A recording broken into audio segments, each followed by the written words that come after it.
రామ్ చరణ్ పాత్ర అనగానే అందరికి కూడా మెగాస్టార్ చిరంజీవి గారి అనే సంగతి తెలుసు. స్టిల్ ఆయన ఇప్పటికీ నటిస్తూనే ఉన్నారు. ఇప్పటికీ ఆయన డాన్సులు చేస్తూనే ఉన్నారు. 'దినకూత కసక్కుర' అనే ఒక పాట ఉంటది. ఆ పాట టైంలో 104 డిగ్రీల జ్వరంతో బాధపడుతున్నారంట చిరంజీవి గారు. అయినప్పటికీ ఒళ్ళంతా ఐస్ పెట్టి తుడుచుకొని మళ్ళీ మళ్ళీ స్టెప్పులేసి ఆ రోజు వరుసగా చేస్తూనే ఉన్నారంట. కట్ చేస్తే ఆ రోజు పడ్డ కష్టానికి తగ్గ ఫలితం థియేటర్‌లో చూసుకొని అబ్బురపడిపోయారు జనం. ఇకపోతే 'అతిలోక సుందరి' గురించి ఖచ్చితంగా చెప్పుకోవాలి. శ్రీదేవి గారు చాలా కాలం గ్యాప్ తర్వాత చేశారు ఆ సినిమాకి. ఎప్పుడెప్పుడు మళ్ళీ చిరంజీవి, శ్రీదేవి గారి కాంబినేషన్ వస్తదని ఎదురు చూస్తున్న టైం.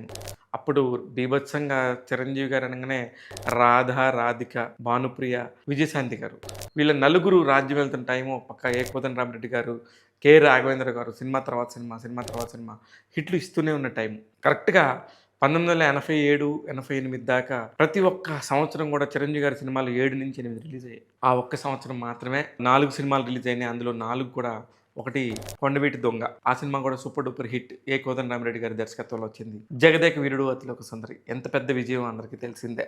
కె. రాఘవేంద్ర గారు ఇరగదీసి చేసేశారు. ఒక్కసారిగా విజువల్‌గా గానీ, ఎప్పుడైనా సరే కథలో కంటెంట్ మీద కూర్చుంటే ఎంత గొప్పగా ఉంటుందని చెప్పేసి అందరికీ నిరూపించిన సినిమా 'జగదేక వీరుడు అతిలోక సుందరి'.